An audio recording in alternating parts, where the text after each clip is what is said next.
कर्तबगारी पुत्राची आहे, पण त्याचं श्रेष्ठत्व मात्र मात्या पित्याकडे आहे. मुलाची कर्तबगारी स्त्री येत आहे, हिता करता जागृत असलेला मुलगा. कधी जागरावं हिता करता? शास्त्रकारांनी सांगावं महाराज, निर्वाणी दीपो तिथैल दानम. दिवा विजल्यानंतर तेल टाकणं उपयुक्त आहे का दिवा विजायच्या अगोदर तेल टाकावं लागतं? दिवा विजल्यानंतर तेल टाकणारा किती भाविक असेल? निर्वाण दीपोती तैल दानम. दिवा विजल्यानंतर तेलाचं दान उपयोगाचं नाही. चोर चोरी करून गेल्यानंतर जागरण उपयोगाचं नाही. चोर चोरी करून गेला महाराज आणि मग गोंगड करतात जागते रहो, आता जागून उपयोगाचं काय? हे जशी शास्त्रकारांनी दृष्टांत मांडले तसं आयुष्य हातातलं ज्या वेळेला निघून जात आहे, माणूस पण मिळालेला मनुष्याचा असणारा त्या ठिकाणी जो जन्म आहे, हाही आपल्या हातातून त्याचं आयुष्य जाणार आहे. आणि मग गेल्यानंतर जागृती राहून उपयोगाचं नाही. कधी जाग राहू? जव काळासे दुरी ठेला. जोपर्यंत काळ लांब आहे तोपर्यंत त्या ठिकाणी स्वहित करवईला, तोपर्यंत आपण त्या ठिकाणी स्वहिता करता जाग राहू महाराज. उजेडा सरसी न चलती वाट. प्रवास जर करायचा असेल तर दिवसा प्रवास आपल्याला त्या ठिकाणी चांगला होतो का? तर प्रकाश आहे. रात्रीचा प्रवास कसा आहे? अडथळत करतो का? त्यावेळेला अंधार आहे. जोपर्यंत सगळं सुसज्ज आहे, जवळ हे सगळं सिद्ध आहे, हात चालावया पाय तव तू आपले स्वहित पाहे, तीर्थयात्रे जाय चुकू नको. तो भाव नाही आपल्याला घ्यायचा. तव तू आपले स्वहित पाहे एवढाच घ्यायचे. पुढपर्यंत जोपर्यंत हातपाय शरीर आहे तिथपर्यंत. महाराज मुखातून दात पडले तर राम नाही तोंडात येत. राम म्हणता मुखी यम येऊ लागला. राम राम नाही म्हणतायत, मग यम यम यम यम करतो का? राम म्हणता यम येऊ लागला. याचं कारण आहे वेल निघून गेल्यानंतर त्या ठिकाणी उपयोगाचं. बाबांचं असणारं जीवन माझ्यापेक्षा तुम्हा सर्वांना माहित आहे. बाल्य अवस्थेचा असणारा त्या ठिकाणी काळ आहे. गुरु नित्यानंद स्वामींची असणारी त्यांच्यावर त्या ठिकाणी सहजरित्या कृपा झाली आणि त्या कृपा प्रसादानं बाबांच्या असणाऱ्या जीवनामध्ये परिवर्तन झालं. सर्व संघ परित्याग करून साधनेमध्ये प्रविष्ट असणारे त्या ठिकाणी बाबा. आणि या बाबांना जन्माला घालणारी आजही एका महात्म्याची जन्मभूमी आहे महाराज.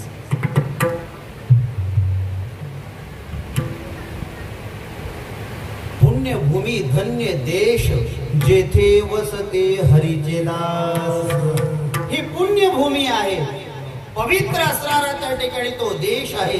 या देशाचं पवित्रता आहे, भूमीची असणारी पुण्य आहे. म्हणून हरिदास या मातीमध्ये त्या ठिकाणी जन्माला आले. भारत देशाच्या मातीची असणारी सगळ्यात मोठी श्रीमंती जर का असेल, ऋषी मुनी सिद्ध आणि साधकांना जन्माला घालणारी ही भारताची असणारी त्या ठिकाणी भूमी आहे.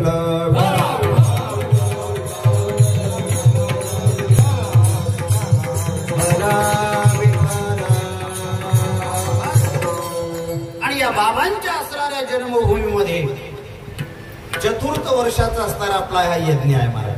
आता हे तो कबीर बाबांनी सांगितलं मला की बाबा जोपर्यंत आहे, बाबांच्या असणाऱ्या स्थूल देहाच्या अस्तित्व अनुरूप या भूमीला त्यांच्या नावानं एक क्षत्राचा दर्जा तयार होईल मला. आज ज्ञानोबांची असणारी कर्मभूमी क्षेत्र अलंकापूर नगरी आहे, मात्र त्यांची असणारी जन्मभूमी आपेगाव आहे. ज्या पद्धतीनं ज्ञानोबांच्या कर्मभूमीमध्ये दर्शनाकरता गर्दी आहे, त्याच पद्धतीनं ज्ञानोबांच्या असणाऱ्या जन्मभूमीला सुद्धा त्या ठिकाणी क्षेत्राचा दर्जा मिळालेला आहे. याचं कारण काय? एक हरिदासानं तिथं जन्म घेतला म्हणून, एका योग्यानं तिथे जन्म घेतला म्हणून याच पद्धतीनं या गावाला ते श्रेष्ठत्व त्या ठिकाणी तयार होईल. हे क्षेत्र होईल.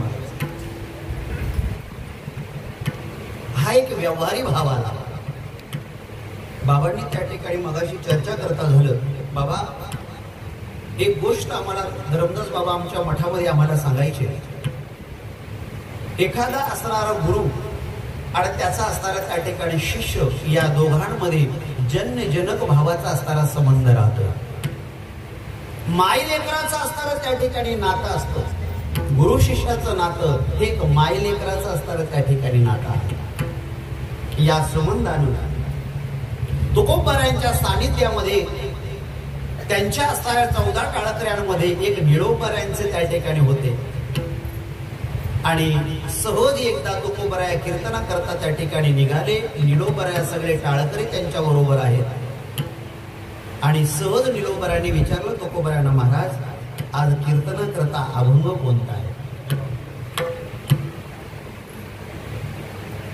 कीर्तना करता आज अभंग कोणता आहे? निळोबारायांच्या असणाऱ्या मनातला भाव तुकोबारायांनी ओळखला. महाराज जसं तुकोबाराया म्हणतात, माझी मणीचा जाणून या भाव तो करी पाव गुरुराव.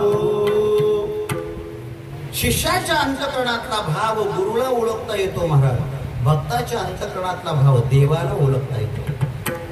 तुकोबारायांनी निळोबारायांच्या अंतकरणातला त्या ठिकाणी भाव ओळखला आणि त्यावेळेला अभंगाची निर्मिती केली. महाराज कृपा करी भगवंते ऐसा शिष्य दे माते जो चालवे आम्हा व्रताते. काय देवाकडे मागणी मागितली असेल तुकोबारायांनी निळोबारायांच्या अंतकरणातला भाव पाहून, हे कृपा करी भगवंते, हे देवा, हे भगवती माता आमच्यावर कृपा कर. कोणती कृपा कर? एक मला शिष्य दे. ऐसा शिष्य दे माते, मला तो एक असा शिष्य दे. कशा पद्धतीचा पाहिजे? जो चालवे आम्हा व्रताते. माझं जे भक्तीचं व्रत आहे, माझ्या भक्तीची जी प्रथा आहे, या असणाऱ्या परंपरेला पुढे जो त्या ठिकाणी कोणी नेऊन जाईल असा एखादा शिष्य मला त्या ठिकाणी दे. याचं कारण काय आहे? यामध्ये भक्तीचाही असणारा प्रसार आहे आणि गुरुचं असणारे त्या ठिकाणी श्रेष्ठत्व आहे आणि त्याच्या शिष्याचं खरं अस्तित्व आहे. विठ्ठल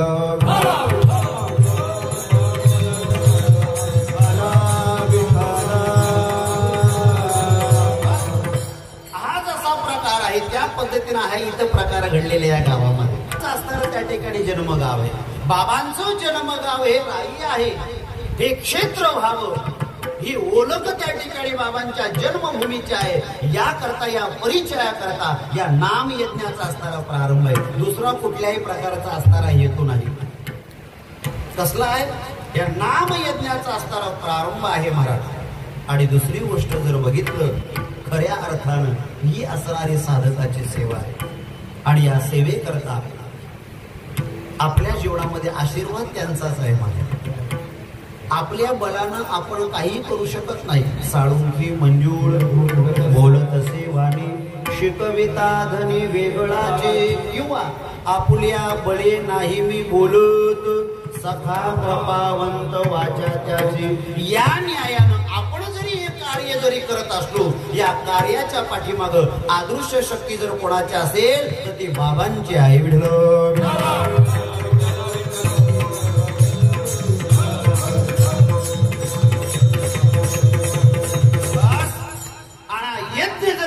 असेल बाबांचाच असणारा त्या ठिकाणी येत नाही. कार्य कोणाचं आहे तर बाबांचं कार्य आहे. बाबांचा मूळ मंत्र आहेत महाराज. काय मूळ मंत्र आहे बाबांचा? राम श्री जय राम. मूळ मंत्र आहे बाबांचा श्री राम जय जय राम. श्रीराम जय राम जय जय राम.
श्रीराम जय जय राम, श्रीराम जय राम जय जय राम.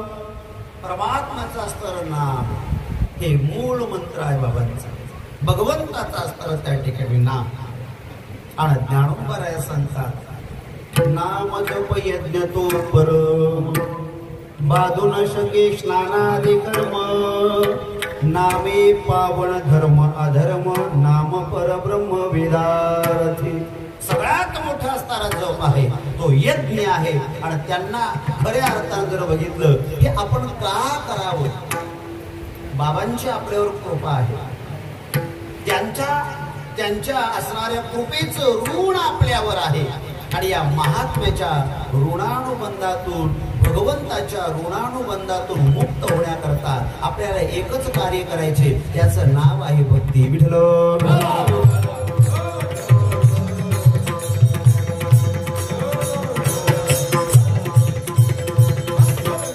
भक्ती करणं आहे, साधना करणं आहे, आपल्याला उपासना करणं. पण अजून त्यामध्ये एक शंका आहे महाराज. भक्ती केली पाहिजे, उपासना केली पाहिजे, साधना केली पाहिजे महाराज, हे आपण केलं पाहिजे. पण ते करण्याच्या पाठीमागे आम्हाला अधिकार आहे का? पर्यंत सगळ्यांना आहे. सकळासे येथे आहे अधिकार, सगळ्यांना असणारा त्या ठिकाणी अधिकार आहे. अधिकार आहे एवढ्यावर तुकोबाराय थांबले ना महाराज. तुकोबारायांनी हाक मारली सगळ्यांना, यारे यारे लहान थोर, याते भलते नारी नर, करावा विचार चिंता लगे. सगळ्यांनी या, नारी स्त्री पुरुषांनी सगळ्यांनी या, सगळ्यांनी त्या ठिकाणी आलो पाहिजे. यारे यारे लहान थोर, लहान्यांनी या, मोठ्यांनी या, स्त्रियांनी या, पुरुषांनी या, सगळ्यांनी या, सगळ्यांना अधिकार आहे. हा काय आहे? हा प्रथम उपचार आहे तुकोबारायांचा. जसं एखाद्या असणाऱ्या त्या ठिकाणी जखम झाल्यानंतर आपण तातडीनं त्याच असणाऱ्या क्षणावर, त्या वेळेला जो उपचार करतो त्याला प्रथम उपचार म्हणतात. तुकोबारायांनी प्रत्येक जीवावर हा केलेला प्रथम उपचार आहे. चिकित्सक आहे तुकोबाराय आमचे. आणि मग सगळे जण गेले महाराज. हाक मारल्यावर कोण जात नाही. आणि त्यातल्या त्यात साधू संतांनी. आता व्यवहार तो बाजूला गेला, मुलाला आई वडिलांनी हाक मारल्यानंतर ते मागं फिरत नाही, तो भाव वेगळा. सुनेला सासूने हाक मारल्यानंतर ते प्रेमानं त्या ठिकाणी ओढ येत नाही, तो भाग वेगळा. याचं कारण काय? विज्ञानाच्या युगामध्ये जगलेला प्रत्येक जीव हा प्रत्येक ठिकाणी त्याच्या भूमिकेवर जणू काही एक मॉडिफिकेशन तयार झालेलं आहे. त्यामुळं त्याला ते संसार संस्कृतीची जाणीव राहिलेली नाही. पण साधू संतांनी हाक मारल्यानंतर महाराज त्यांच्या हाकेला ओ देण्याकरता सगळा समाज त्या ठिकाणी उभा राहतो. आज संपूर्ण भारत देशातील, या भरतखंडातील सगळी असणारी पवित्र असणारी त्या ठिकाणी जी क्षेत्र आहेत, जे तीर्थ आहेत, या क्षेत्रामध्ये बाबांचा ज्ञानेश्वरीच्या असणाऱ्या सामुदायिक पालनाचा ज्या वेळेला संकल्प असतो, त्या संकल्पनेच्या अनुषंगाने हजारोच्या नाही तर लाखोच्या संख्येनं भाविक त्या ठिकाणी द्यायचं कारण काय? साधूनी मारलेली हाक, या हाकेला ओ देण्याकरता त्या ठिकाणी तुम्ही आम्ही जात असतो. तुकोबारायांनी हाक मारली, या सगळ्यांनी या. आल्यानंतर तुकोबाराया ठीक आहे, तुम्ही बोलावलं आम्हाला, परमार्थ करण्याचा अधिकार सगळ्यांना आहे. तुकोबाराया सांगतात ठीक आहे, अधिकार सगळ्यांना आहे. सगळे जण गेले. बरोबर. आता जसं आपल्या महाराष्ट्र सरकारने एक योजना काढली महाराज महिलांकरता, लाडकी बहीण योजना. नाही तुमच्याकडून हप्ता मागत आम्ही सप्त्याला, काही घाबरू नका. या योजनेचा ज्या वेळेला महाराष्ट्र सरकारने ज्या वेळेला पुकार केला, त्यावेळेला सरसकट सगळ्यांना त्या ठिकाणी बसवलं महाराज. सगळ्या जणांनी त्या ठिकाणी आपलं जी पात्रता होण्याकरता जी कागदपत्राची पूर्तता ते सगळ्यांनी त्या ठिकाणी केली. सगळे असणारे तो फॉर्म, ते असणारे पेपर सबमिट झाले महाराज. पण ज्या सगळ्यांचे पेपर ज्या वेळेला सबमिट झाले त्यावेळेला सगळेच पात्रतेचे ठरले का हो? सगळे पात्रतेचे ठरले का नाही? त्यामध्ये काही बहिणी लाडक्या असून अपात्र ठरल्या. काय लाडक्या असून जशा त्या अपात्र ठरल्या तसं तुकोबराने हात मारल्यानंतर सगळेच परमार्थ करण्याकरता गेले. तुकोबराने तिथं सुद्धा छालनी केली. तुकोबऱ्या सुद्धा हात मारली म्हणून आलं. परमार्थ अशी गोष्ट नाही महाराज, उठला का चालला परमार्थाला, अजिबात नाही. परमार्थ या पद्धतीनं चालत नाही. परमार्थ या पद्धतीनं त्या ठिकाणी होत नाही महाराज. जसं तुकोबरा एक शेतकऱ्याचा दृष्टांत देत असतात. शेतकऱ्याने पेरणी केल्यानंतर काही कालांतराने जर कापणीला गेलं तर किती पीक मिळणार आहे त्याला? नुसतं बियाणं पेरणी करून उपयोगाचे नाही, तर त्याची मशागत झाली पाहिजे, त्या रोपाचं संगोपन झालं पाहिजे, त्यावर नीट पद्धतीचं लक्ष दिलं पाहिजे, त्यावेळेला हातामध्ये पीक येणार आहे. तुकोबरा सांगतात, न राखिता निगा न काढी कुणबितळ कैसे ते कण हाताला गे. आपल्याला कोण तसे येणार नाही, त्याचं संगोपन केलं पाहिजे. परमार्थ करण्याकरता या ठिकाणाहून दिंडी निघली, चालला दिंडीला, बरोबर का नाही? इथं सप्ताह चालला, सप्त्याला 7 दिवस, बरोबर का नाही? उठसूट सप्त्याला दिंडीला जाऊन तुमच्यात परिवर्तन होणार नाही. आज लाखोच्या संख्येनं या दिंडीमध्ये सप्त्यांमध्ये पारायणांमध्ये त्या ठिकाणी समाज महाराज समाविष्ट झाला. पण एवढाही परमार्थाकरता कालावधी देऊन, एवढाही त्याचा वेळ देऊन आज समाजामध्ये तीन मात्र सुद्धा परिवर्तन आज आपल्याला पाहायला मिळत नाही. ही सगळ्यात मोठी शोकांतिक आहे महाराज. आणि ते न परिवर्तन होण्याचं कारण काय असेल तर परमार्थ आमचा संख्यात्मक स्वरूपानं वाढला, गुणात्मक स्वरूपानं आम्ही परमार्थ केला नाही महाराज. सप्त्याला 50 लोक असावी, पण निदान त्या 50 लोकांचे, बसलेल्या लोकांचे निदान 50 तरी अभंग पाठ असावे. दिंडीमध्ये 500 लोक चालतात, काकडा 5 जणांना पण येत नाही, काकडा 5 जणांना येत नाही. असे काही आपली झाकण्याकरता मोबाईल माईकला लावून काकडा करतो. मी थोड्यात पाहिल्या दिंड्या, काय मोबाईलवर काकड आरती सर्च करायची आणि मग ती त्या ठिकाणी माईकवर लावायची. चालली दिंडी. पहाटेच्या वेळेला घाटामध्ये कोण पाहतो, कोण गातोय ना कोण वाजवतोय, कारण सगळीकडेच तो आनंद आहे. एवढ्या पण लोकांचा परमार्थ आहे महाराज. अशा परमार्थामध्ये आपल्या जीवनात हित नाही. तुकोबराने सगळ्यांना हात मारली, सगळे आले, तुकोबराने निवाडा केला. परमार्थ हा निवाड्याचा प्रकार आहे महाराज. हा तो निवाड्याचा ठाव खरा खोटा. या ठिकाणी खरा आणि खोटा, सत्य असत्याचा निवाडा म्हणजे परमार्थिक प्रक्रिया आहे महाराज. सुख आणि दुःख याचा निवाडा परमार्थिक प्रक्रिया आहे. पाप पुण्य याचा निवाडा परमार्थिक प्रक्रिया. अधिकारी आणि अनाधिकारी याचा निवाडा म्हणजे परमार्थिक प्रक्रिया आहे. आता आपल्याकडं 500चे 5000 दिले ना, आम्ही त्याचा तो मग तो जरी पात्रतेचा नसला तरी त्या मूर्खाला पण आम्ही नारायण शेठ म्हणून 500चे 5000 दिले महाराज. हे कॉम्प्रोमाइज आपल्यात चालतंय, संत विचारात अजिबात नाही. तुकोबरा सगळे परमार्थ करण्याकरता आले. आलेल्या संख्येमध्ये त्या जमावामध्ये काही प्रपंचामध्ये ग्रस्त झालेल्या स्त्रिया होत्या महाराज. प्रपंचामध्ये त्रस्त झालेल्या काही स्त्रिया होत्या आणि त्यांना असं वाटत होतं आता नको प्रपंच. त्याही त्या जमावामध्ये होत्या आणि त्या पुढे आल्या. आणि मग तुकोबराला सांगितलं, तुकोबरा आम्हाला परमार्थ करायचे, आता प्रपंच नकोसा वाटत आहे. आता संत महात्म्यांना सगळं कळतं महाराज. संतांना सगळं कळतं. तुका म्हणे मज कळते चाचणी बडबडीची वाणी अथवा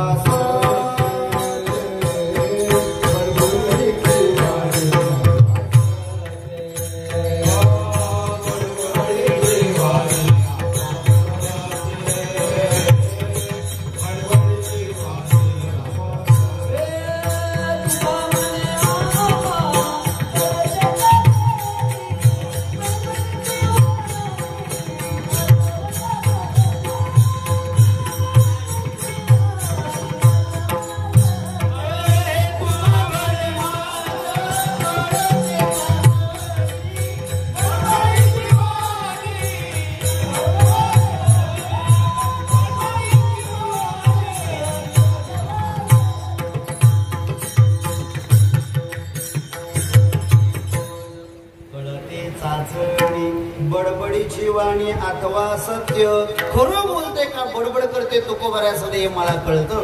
तुका म्हणे आम्ही तेथील पारखी, आम्ही पारखी आहे तिथले, आणि पारखी अशी सांगता गोठे घरचे पोटे खाते.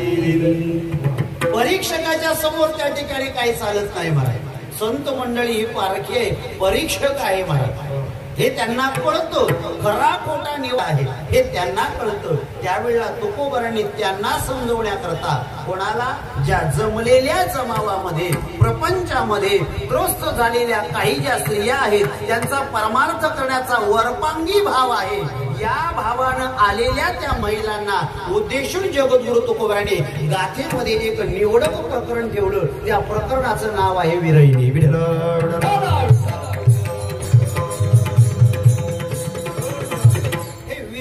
नावाचं असणारं प्रकरण आहे, आणि या प्रकरणातून जगद्गुरु तुकोबराया त्या असणाऱ्या वरपांगण परमार्थ करण्याची इच्छा ज्यांच्या मनामध्ये तयार झाली त्यांना उद्देशून तुकोबराया प्रबोधन करतात. अभंगाचं पहिलं चरण.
उपदेश केला महाराज. सांगतो ते तुम्ही ऐकावे कानी, मी जे काही तुम्हाला सांगत आहे नीट कानानं ऐका.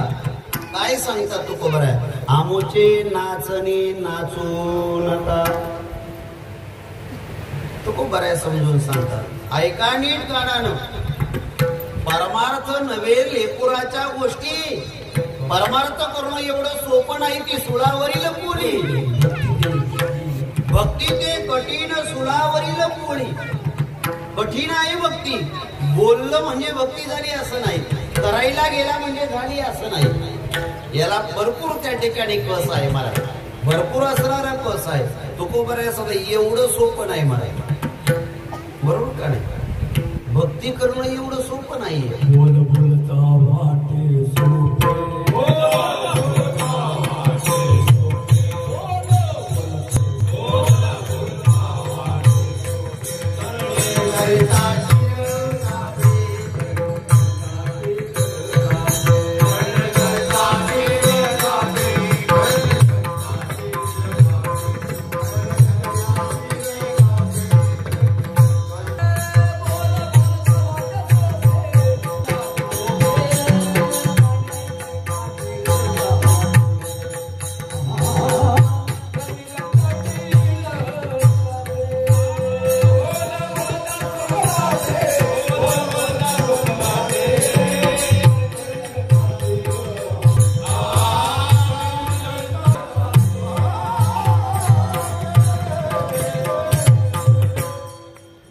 बोलता गोड वाटे. बोलणे एवढी भक्ती त्या ठिकाणी सोपे नाहीये. करणी करिता टेर कापे. बोलण्या एवढी भक्ती त्या ठिकाणी सोपी नाही. तुकोबऱ्या सांगतात एवढं सोपं, बोलणे एवढी भक्ती सोपी नाही. भक्ती करणं सोपं नाही मला. पारायणाला बसणाऱ्या माणसांना माहित असेल पारायण करणं सोपं नाही, आणि जी बसत त्यांना तिथं जाऊन बसायचीच आहे, आणि फिरे उघडायचे बसायचे. जे पारायणाला बसत त्यांना काय वाटतं तिथं जाऊन बसायचंय, घरातही बसायचे आणि पारायणाला जाऊन बसायचे ते. पण बसणाऱ्याला विचारायला पारायणाला बसल्यानंतर काय आहे सोपं नाहीये. मग एक एकादशी जरी आली तरी जीवावर येते, ती पण आमच्या जीवावर येते. एकादशी सुद्धा आमच्या जीवनामध्ये त्याग पाहिजे भक्ती करण्याकरता. भक्तीचे नमन वैराग्य तो त्याग, ज्ञान ब्रह्मी भोग ब्रह्मतणू. ब्रह्म्याचा भोग घेण्याकरता भक्ती आहे, भक्ती म्हणजे नमन आहे. भक्ती करण्याकरता वैराग्य लागतं, वैराग्य म्हणजे त्याग आहे. आणि मग त्या भक्तीची पोटी बोध काकडात होती, किंवा पुढे भक्तीने धरले हाती, मागे ज्ञान वैराग्य धर्म येते. आणि मग ज्ञान झालं का मग ज्ञानानं काय प्राप्ती होते. ज्ञानीना सत्तत्व दर्शना तद्विधी प्रणिपातीन परिप्रश्नेन सेवया उपदेशन्ति ते ज्ञानम. ज्ञानीना सत्तत्व दर्शना, सतस्वरूप तत्वाचं दर्शन म्हणजे ज्ञान ब्रह्मी भोग ब्रह्मतनु. राम म्हणता रामाची होई, हे त्या ठिकाणी आपल्याला होता येतं. ब्रह्मरस गोडी जयासे फावले, वासना निमाली समूळ ज्याची, नाही त्या विटाळ अखंडी सोवळी, उपाधी वेगळा जाणीवेच्या. याचं नाव भक्ती आहे मला, याचं नाव असणार त्या ठिकाणी भक्ती. तुकोबऱ्या संता आलाद भक्ती करण्याची इच्छा तयार झाली, भाग्याची असणारी गोष्ट आहे, आनंद आहे. मात्र इथं आल्यानंतर काही नियम आहेत. त्या परमार्थ हा नियमच आहे मला. प्रपंचामध्ये एकही नियम राहिला नाही मला. प्रपंचामध्ये नियम राहिला नाही. मी येता येता आता एक म्हणजे प्रवासामध्ये तिथून येता येता एक माझा धर्म नाही तो, पण ते ऐकलं ते सांगतोय. ते युट्यूबला असणारे बरेचसे असणारे त्या ठिकाणी कीर्तनकार आहेत, त्यांच्या तोंडून त्या ठिकाणी ऐकलं परमार्थिक जीवन हे बेतालाचं झालेलं आहे. म्हणजे काय, पूर्वीच्या काळात एवढं एकच दृष्टांत तुम्हाला फक्त बोलता बोलता जातोय. पूर्वीच्या काळामध्ये पतीला स्त्रिया अहो म्हणून हाक मारायच्या, जी म्हणून हाक मारायच्या, स्वामी म्हणून हाक मारायच्या, मालक म्हणून हाक मारायच्या. का, त्या पतीबद्दल त्या स्त्रियांच्या मनामध्ये त्या ठिकाणी आदर होता. ज्या स्त्रियांनी पतीचा आदर केला त्या पतीनं सुद्धा त्याच्या पत्नीचा त्या ठिकाणी आदर केलेला आहे. आता एकेरी नावानं हाक मारण्याची प्रथा चालू झाली.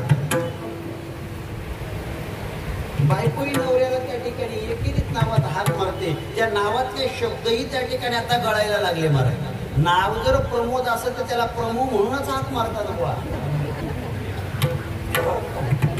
एवढंच आहे. अजून त्याच्या पुढचं सांगतो. आता ते मी रस्त्याला येताना ऐकलं म्हणून आता बायकोलाही पिल्लू मारणं हात मारण्याची प्रथा चालू झाली बुवा. म्हणजे प्रापंचिक असणारं जीवन हे विदाऊट नियमाचं आहे. इथं कुठल्याही प्रकारचा नियम शिल्लक नाही. पण पारमार्थिक जीवन हे नियमाचं आहे, हे सदाचाराचे. नियमाशिवाय पारमार्थिक जीवनाला किंमत नाही. विठ्ठल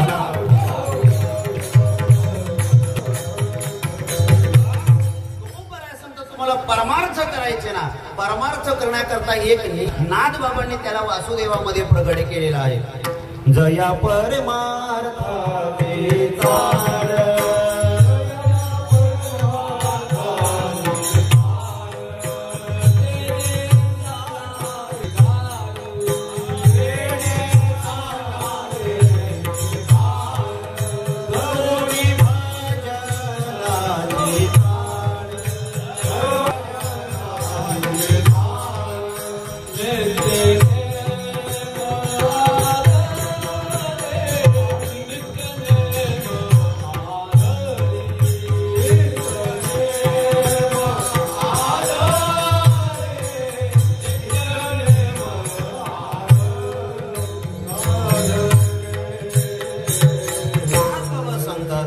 जया परमार्थाचे चाड तेने सांगावेली गाड दरोणी भजनाचे चाड नित्य नेम आदरे सांडे मांडे परते वाके सांडे मांडे परते वाके.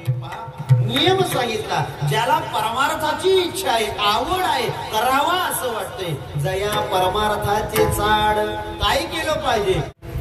ज्यानं जे लिगाड आहे, लिगाड म्हणजे काय? निरर्थक असणारा व्यवहार, ज्या व्यवहारात काहीच मिळत नाही महाराज.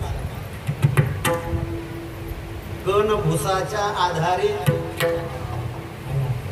कण भुसाच्या आधारे निवडिता भले. जो कण आहे तो धान्याचा, त्याच्यावरचा आवरण त्या भुसाच्या आशयानं राहतोय, पण निवडील त्याला त्या ठिकाणी मिळतो.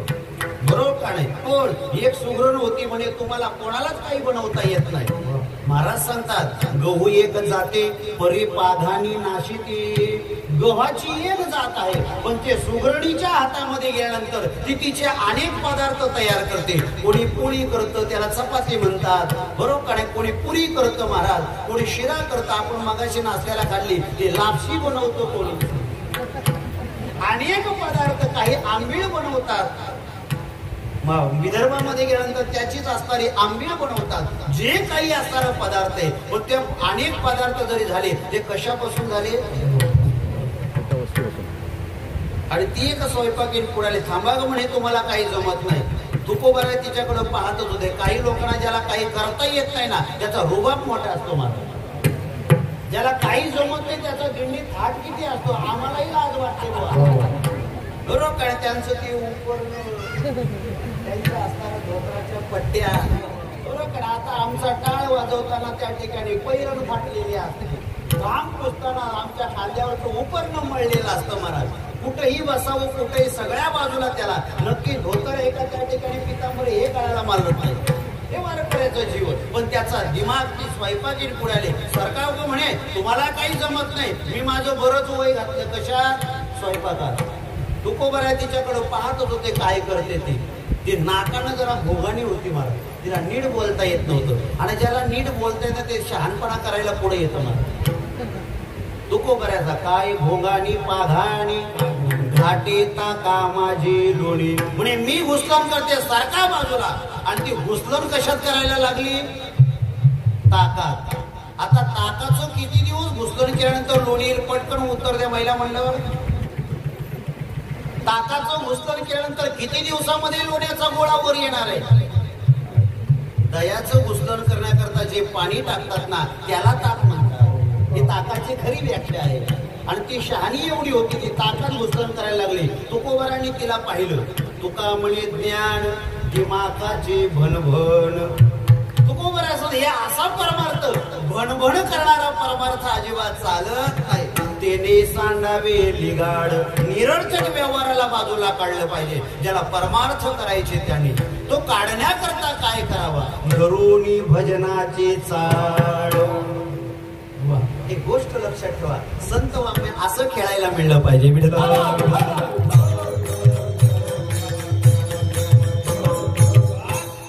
व्यवहार आहे या निरर्थक व्यवहाराला बाजूला काढण्याकरता काय करावं? धरुणी भजनाची चाड. आवड असली पाहिजे तर निरर्थक व्यवहार बाजूला जातोय आणि त्या निरर्थक व्यवहाराला नाव आहे प्रपंच आणि त्यालाच नाव आहे संसार. ज्ञानोबा सांगतात लटिका व्यवहार सर्व हा संसार निरर्थक आहे तो, त्यामध्ये काही सार नाही, कुठल्या प्रकारचं तथ्य नाही. तुकोबा सांगतात फलकट तो संसार, निष्फळ आहे तो, यामध्ये काही नाही. मग याला बाजूला काढायचा असेल धरुणी भजनाचे चाड. भजनाचा संग, भजनाची आवड घेतली पाहिजे आणि या भजनामध्ये राहिला ना का प्रपंच भजन करणाऱ्याचा आपोआप बाजूला जातो ना. प्रपंचाची जबाबदारी आपोआप बाजूला जाते. कोणाची जाते? जे देवाचं भजन करतात त्यांची. मग त्याच्या संसाराचे ओझे मजवरी पारथा, धावे चाले मागे मागे सुख दुःख साह्यांगे. देव त्याच्या मागे जातोय, सुख दुःख साह्यांगे आणि मग संसाराचे ओझे मजवरी पारथा. माझ्यावर त्याच्या संसाराची जबाबदारी. कोणाच्या? ज्याला भजनात आवड आहे. धरुणी भजनाचे चाड. पण भजन कसं केलं पाहिजे? सवडीनं का आवडीनं? सगळ्यात मोठा प्रश्न आहे महाराज. सवडीनं नाही तर ते आवडीनं झालं पाहिजे. धरुणी भजनाचे चाड. भजन कसं करावं नाथ बाबा? नाथ बाबा सांगतात नित्य नेम आदरे. 3 प्रकारे भजन केलं जातं. नित्य भजन केलं पाहिजे, आम्ही नियमानं भजन केलं पाहिजे आणि आदरानं भजन केलं पाहिजे. भजन करायचे म्हणून भजन करून उपयोगाचं नाही. नित्य नेम आदरे या पद्धतीची संहिता ज्यांनी पाळली, परमार्थ करताना ज्यांनी नियम धरला, त्याच्या जीवनामध्ये त्या ठिकाणी फायदा काय केलं पाहिजे याकरता नाथ बाबा सांगतात सांडली मांडली परती टाके. जे सांडलेलं आहे, जे मांडलेलं आहे, आम्ही जे स्वीकारलेलं आहे, जे स्वीकारताना आमच्याकडून पडलेलं आहे, ते सांडलेलं आहे, ते सगळं आम्ही बाजूला काढलं पाहिजे. आणि मग वासुदेव नाम भोके, भगवंताचं आम्ही त्या ठिकाणी नाम भोकलं पाहिजे. कसं भोकलं पाहिजे महाराज? रंगला या रंगे तुका विठ्ठल सर्वांगी. भोकत असताना आमच्या जीवनामध्ये परिवर्तन घडलं पाहिजे. परिवर्तन कसं घडतं महाराज? गायनाचे उडे आपुल्या छंदे, मनाचे आनंदे आवडीन. अजून दुसरं प्रमाण आहे महाराज. मुखी गातो गीत वाजवितो टाळे.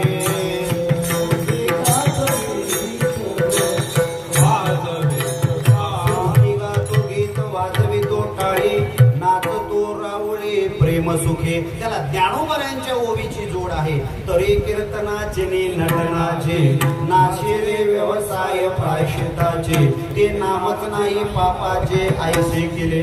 ज्ञानोबरांचा शब्द शृंगार कशा पद्धतीने बघा ना. ज्ञानोबरा असतात तरी कीर्तनाचे नटनाचे. नाचणं आणि नटणं हे 2 भाव ज्ञानोबरांनी ओवीत टाकले. कीर्तनाचे नट आणि कीर्तनाचे नाचे. कीर्तनाचं रंगलो पाहिजे, नटलो पाहिजे. नटणं म्हणजे शृंगार. मनुष्य देहावर, भाविकावर, भक्तावर, भजन करणाऱ्यावर शृंगार कसला आला पाहिजे? तर तो भजनाचा शृंगार आला पाहिजे. कीर्तनाचे नटला पाहिजे त्या ठिकाणी शृंगार. भगवंताचा असणाऱ्या भजनाचा शृंगार त्या भक्तावर आला पाहिजे. कीर्तनाचे नट. आणि एकदा का त्या भक्तीचा शृंगार चढला तर त्याला नाचायला थांबवायची गरज लागत. आपले पावडे बाबा काय आहे? पावडे बाबांचं पहा तुम्ही त्या ठिकाणी. वृद्धही होती तरणे, बरोबर आहे. तेथीचा आनंद, तिथला आनंद असा आहे. वृद्ध जे आहेत ते पण तरणे. बाबा आपले पावडे बाबा आहेत बघा तुम्ही. काय आहे? वृद्ध आहेत, वयानं वृद्ध आहेत, शरीरानं वृद्ध आहेत, पण भक्तीची उर्मी मात्र त्यांची तरुण आहे.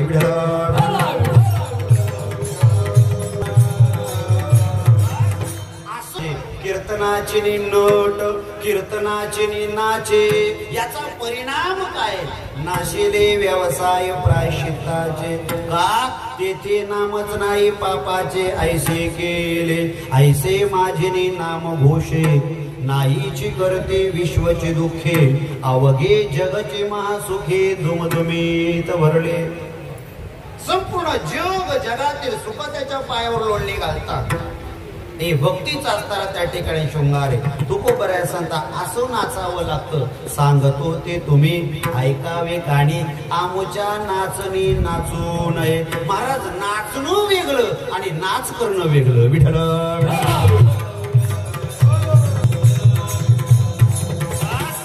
परमार्थामध्ये भक्तीमध्ये रंगूण संख्या कमी आहे, पण परमार्थाचा नाच करणाऱ्यांची संख्या वाढली. महाराज यामुळं भक्तीचा असणारा परिणाम परमार्थाला काही अंशी त्या ठिकाणी जे लांछन लागल्या जातं, काही अंशी त्याच्यामध्ये प्रदूषण तयार होतं. हे कोणामुळं? तर नाचणाऱ्या लोकांमुळं नाही, तर परमार्थामध्ये नाच करणाऱ्या लोकांमुळे. तुकोबराया सदा आमुचे नाचणी नाचू नका. आमच्या नाचामध्ये नाचायचं नाही. तुकोबराया तुम्हीच आम्हाला बोलवलं आणि आता सांगता नाचू नका. हा काय प्रकार आहे? तुकोबराया हा काय प्रकार आहे? मात्र आम्हाला त्या ठिकाणी कळत नाही. नाचण्याकरता बोलवलं आणि आम्हाला नाचू देत नाही. तुकोबराया सांगता इथं नाचण्याकरता अधिकाऱ्याची गरज आहे, अनाधिकाऱ्याचा मात्र स्वीकार नाही. आणि या भक्तीच्या रंगामध्ये नाचण्याकरता अधिकारी कोण आहे? ज्यांनी आपल्या जीवनातल्या सर्वस्वाचा त्याग केलेला, आपल्या जीवनातील ज्यांनी आशा संपवलेली आहे. तुकोबराया सांगतात तुमच्या जीवनातली अजून आशा संपलेली नाही.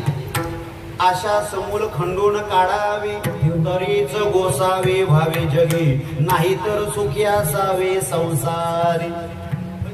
आशा आहे तुमच्या जीवनामध्ये आणि मग या रंगामध्ये नाचण्याकरता आशा बाजूला काढली पाहिजे. महाराज आम्हाला कसलीच आशा नाही हो. आता घराची राहिली नाही, दाराची राहिली नाही, बुकेची राहिली नाही ना तहाण्याची राहिली. हे फक्त दिंडीतच होतं आपल्याला. नाठवे घरदार ताण हरवले. हे प्रमाण बोलण्यापुरता बरं आहे भजनात. हे प्रमाण बोलण्यापुरता बरं आहे. हे तिथं भजनात आम्ही असल्यावर तसं लवकर आठवण होत नाही. महाराज कीर्तनाला येत असताना आम्ही टाळा लावलेला असतोय घरी. आमच्या हाताने आम्ही कुलूप लावतो, पायरी उतरतो, परत 2 पायऱ्या चढतो. नक्की लागलंय का नाही लॉक केलेला टाळा परत असा हलवून बघतो. काय आहे जोवरी तुम्हा मागीलाची आस, मागील व्यवहाराची अपेक्षा आहे. बऱ्याच लोकांची मानसिकता आहे प्रपंच सुखाचा व्हावा म्हणून परमार्थ आहे. ही मानसिकता चुकीची आहे. परमार्थ केल्यानंतर प्रपंच सुखी होत नाही. प्रपंच सुखी होण्याकरता त्या ठिकाणी परमार्थ नाही, जीवन सुखी करण्याकरता परमार्थ आहे.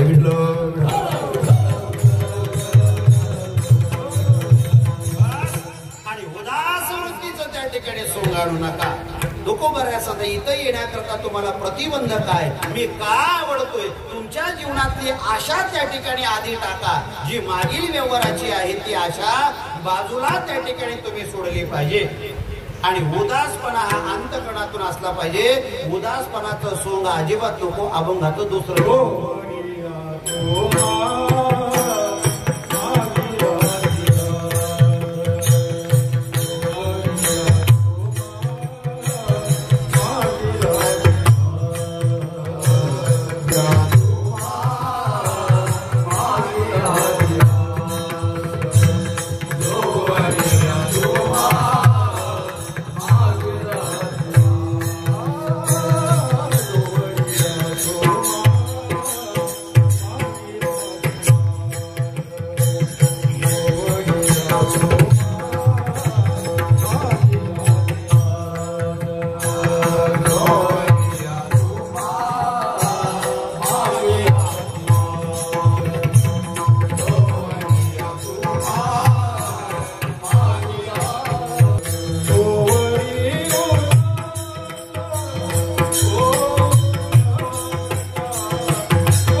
मागीलाची आस, मागील व्यवहाराची अपेक्षा तुम्हाला आहे, आशा आहे, तोपर्यंत उदासपणाचं सोंग करू नका, तोवरे उदास होऊ नका.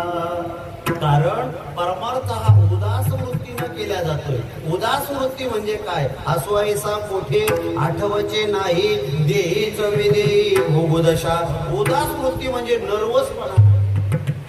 याचा अर्थ असा लागत बरोबर का नाही? तोरे उदास होऊ नका.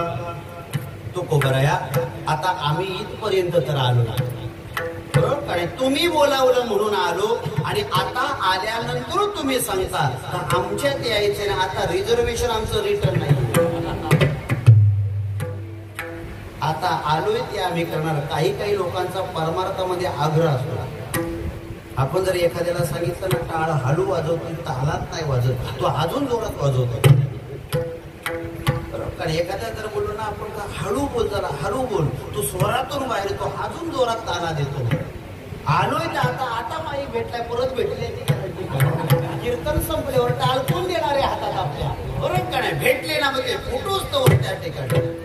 असं चालत नाही. त्या स्त्रिया होत्या, तुकोबरायांना सांगायला लागल्या, महाराज आता इथं आलोय तर आम्ही परमार्थ केल्याशिवाय राहणार नाही. करणार एक गोष्ट लक्षात ठेवा, परमार्थिक असणारी क्रिया हे दुसऱ्याच्या म्हणजे मोठ्यांच्या विचाराच्या आश्रयानं ज्या दिवशी आपण करतोय त्यावेळेला साफल्य देशाला जाते. ती जर स्वतःच्या मनानं जर केली ती करण्याची असणारी क्रिया मात्र आपल्याला नाही. म्हणून परमार्थ कोणाच्या तरी आश्रयाला राहून करायचं, जीवनाचं कल्याण होईल. एकदा पांडुरंगाचं भजन करा. विठोबा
स्वतःच्या मनानं परमार्थ केला तर त्याचे दुष्परिणाम काय होतील? तुका म्हणे काय वाया विन धिंड. समाजामध्ये तुमची धिंड म्हणजे फटफजीती होईल, धिंड निघेल. तुका म्हणे काय वाया विन धिंड. का बरं आमची धिंड निघेल? तुकोबरा सुद्धा पती ना गोविंद दोन्ही नाही. प्रपंचही तुमचा सफलतेला नाही आणि परमार्थ सुद्धा सफलतेला नाही. पती ना गोविंद दोन्ही नाही. प्रपंचातही तुमची फजिती आहे आणि परमार्थामध्ये सुद्धा फजिती आहे. प्रपंच आणि परमार्थ या दोन्हीमध्ये फजिती न व्हावी असं जर वाटत असेल तर मोठ्यांच्या मार्गदर्शनाखाली आपण राहिलं पाहिजे. हा तुकोबऱ्यांचा असणारा उपदेश आहे. पहा, आपल्या जीवनामध्ये आश्रय मोठ्यांचा आहे. सदानंद बाबांसारखे असणाऱ्या महान विभूतीचा असणारा आशीर्वाद आहे. त्यांचा आश्रय आपल्या असणाऱ्या वाट्याला आहे. निश्चिंत असताना त्या ठिकाणी आपला परमार्थ साफल्य दशेला जाईल. महाराज, एखाद्या वेळेला जरी कर्मधर्म संयोगाने परमार्थाच्या वाटेवर चालत असताना आपल्या पूर्व असणाऱ्या त्या ठिकाणी दोष अनुरूप जरी आपलं पाऊल वापड जरी पडलं ना तरी त्या वाटेवरून आपल्याला हाताला धरून नीट मार्ग नाही, वाट दावी करी धरून या. संतांचा किंवा भादलिया मज वाहतील कडिये. जरी आपण थकलो तिथे तर उचलून आपल्याला कडे देतील, बळ देतील, आपल्याला त्या ठिकाणी आधार देतील. परमार्थामध्ये आधार देण्याकरता संत आहे, गुरु आहे आणि त्या ठिकाणी साधू आहे. महाराज, आपल्याला मोठा त्या ठिकाणी आश्रय मिळालेला आहे. आणि तुकोबरा सुद्धा आश्रय जर नसेल तर त्या परमार्थाची आणि प्रापंचिक जीवनाची दोघांची त्या ठिकाणी फजिती होणार आहे. हा असणारा त्या ठिकाणी उपदेश तुकोबरा यांचा या अभंगातून तुम्हाला सर्वांना या असो. अशा पद्धतीनं श्री गुरु कृपेने जगद्गुरु तुकोबरा यांच्या या अभंगाला एक अल्पबुद्धीने मी एक स्पर्श करण्याचा त्या ठिकाणी प्रयत्न केला. झालेली सेवा प्रभू परमात्म्याच्या चरणारविंदावर, श्री गुरूंच्या चरणारविंदावर, संत महंतांच्या चरणारविंदावर, प्रभू रामचंद्रांच्या असणाऱ्या चरणारविंदावर आणि बाबांच्या असणाऱ्या त्या ठिकाणी जन्मगाव, या जन्मगावामध्ये त्या ठिकाणी चालणारा हा एक उत्सव आहे. या उत्सवाला एक विशेष प्रकारचं असणारं त्या ठिकाणी मोठं स्वरूप बाबांच्या आश्रयानं, त्यांच्या आशीर्वादानं, कृपेनं तयार होईल. याचं कारण जर का असेल, जरी बाबा या असणाऱ्या जन्मभूमीतून जरी गेले असले तरी ज्ञानोबाऱ्यांची एक वृत्ती आहे, एक उक्ती आहे, साधक निघून या जाय, मागे पाऊलाची ओळ राही, ठाई ठाई उमगे आणि माझी सिद्धी. ज्ञानोबाऱ्या सांगतात या मातीला बाबांच्या असणाऱ्या पदस्पर्श झालेला आहे, त्यांची पावलं या मातीमध्ये त्या ठिकाणी लागलेली आहे. जरी बाबा प्रत्यक्षात शरीराच्या रूपाने जरी या आपल्या गावामध्ये जरी आता नसले तरी सुद्धा त्यांचा पायाचा स्पर्श, पदस्पर्श या मातीला झालेला आहे. आणि निश्चित जरी बाबा जरी नसले तरी सुद्धा अनिमादी असणारे जी अष्टमा सिद्धीपैकी अनिमादी असणारे जी सिद्धी या असणाऱ्या मातीमध्ये वास्तव्यात आहे. आणि या कार्याला शृंगार चढवण्याचे जे ताकद आहे, जे बळ आहे, ती सिद्धी त्या ठिकाणी करत असते. हा ज्ञानोबऱ्यांचा असणारा त्या ठिकाणी सिद्धांत आहे. म्हणून आपण समर्थाची लेकर आहोत. महाराज, काय आपल्या जीवनामध्ये आपण समर्थाची लेकर आहोत. म्हणून भजनामध्ये, भक्तीमध्ये, देवाच्या पूजनामध्ये त्या ठिकाणी कधी कंटाळा करायचा नाही. ज्ञानेश्वरीच्या पारायणा करता कधी कंटाळा करायचा नाही. ज्ञानेश्वरी हा त्या ठिकाणी इतरांकरता ग्रंथ असेल, सदानंद बाबांचा तो त्या ठिकाणी आत्मा आहे. महाराज, काय असेल त्यांचा असणारा त्या ठिकाणी तो आत्मा आहे. त्या ज्ञानेश्वरीची उपासना करणं म्हणजे बाबांची असणारी त्या ठिकाणी उपासना करणं हे सोपं व्रत त्या ठिकाणी आपल्या वाट्याला आले. म्हणून काहीही न करता तुका म्हणे संत सेवा हीच देवा उत्तम. महात्म्याची केलेली सेवा देवाला आवडणार आहे. आणि निश्चित जर सेवा करत असताना काय असावं, आवडे देवाशी तो एका प्रकार, नामाचा उच्चार रात्रंदिवस, गळा तुळशी माळा, गोपी चंदन टिळा, हृदय कळवळा, वैष्णवांचा, या पद्धतीनं त्या ठिकाणी आपण राहिलो पाहिजे. बाबांचे कृपा आशीर्वाद आपल्या पाठीशी आहे. या असणाऱ्या संपूर्ण ज्येष्ठ मंडळीचं, बाबांसारख्या वारकरी ज्येष्ठ वारकऱ्यांचं त्या ठिकाणी मार्गदर्शन आहे. आपल्या जीवनामध्ये भक्तीचा असणारा रस, भक्तीचा असणारा त्या ठिकाणी आनंद वृद्धिगत त्या ठिकाणी होत जाईल. फक्त आपण भांड घेऊन तयार राहिलं पाहिजे. अंगी प्रेमाची भरते, मेघे उतार चढते. या न्यायानं पुनश्च एकदा झालेली सेवा परमात्म्याच्या चरणी त्या ठिकाणी समर्पित करून आणि वाणीला पूर्णविराम. ज्ञानेश्वर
आपण त्यांचा शुभसन्मान करतोय. आजच त्या शिक्षक पुरस्कार प्रदान झालेला आहे पालघर या ठिकाणी. जोरदार टाळ्या मनोज सरांसाठी. उद्या असो आज असो आमच्यासाठी तुम्ही गुणवंत झाल मनोज सर. या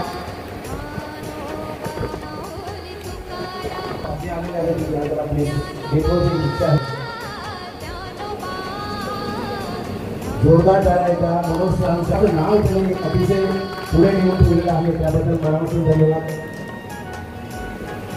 स्वर्गीय ताराबाई अनंत पाटील स्वर्गीय अमर विनोद पाटील यांच्या स्मरणार्थ सविता विनोद पाटील यांनी पुणे यायचे कुठे असतील तर लवकरात या लवकर या.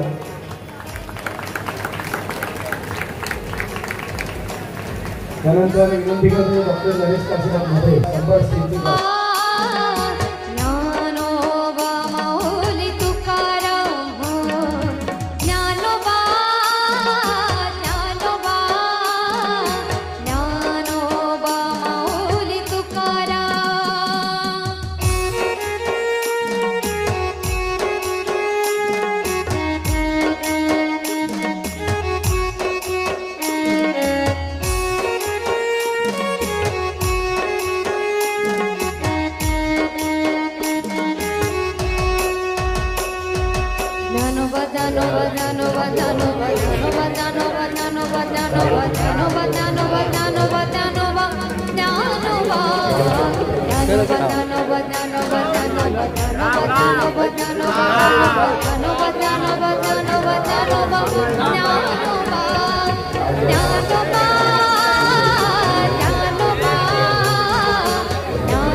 जवतो घेतो ना आपण.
लोकाभिराम रणरंगधीरम राजीव नेत्रम रघुवंशनाथम कारुण्य रूपम करुणाकरंतम श्रीरामचंद्रम शरणम प्रपद्ये बालयोगी श्री सदानंदजी महाराज सेवा उत्सव समिती या असणाऱ्या संपूर्ण समितीच्या वतीनं बाबांची असणारी संकल्पना श्री क्षेत्र प्रभू रामचंद्रांचं पवित्र असणारं जे जन्मस्थान अयोध्या नगरी आणि येत्या 2026मध्ये 19 फेब्रुवारी ते 26 फेब्रुवारी या असणाऱ्या कालावधीमध्ये श्री ग्रंथराजा ज्ञानेश्वरी हिंदी भाषेमध्येचं पारायण होणार आहे आणि श्री एकनाथ महाराजकृत असणारं ते जे रामायण आहे या रामायणाच्या असणारी रामकथा या अयोध्या नगरीमध्ये होणार आहे। ज्या भाविकाला या आनंद पर्वणीमध्ये सहभागी होऊन आनंद उत्सव त्या ठिकाणी जीवनामध्ये जर प्राप्त करून घ्यायचा असेल तर या भाविकांनी या गोष्टीच्या असणारी नोंद घेऊन आणि जास्तीत जास्त संख्येने या पारायणाच्या असणाऱ्या नामयज्ञ सोहळ्यामध्ये सहभागी व्हावं ही श्री सदानंद बाबा सेवा समितीच्या वतीने असणारी विनम्र असणारी त्या ठिकाणी विनंती। रामकृष्ण हरी।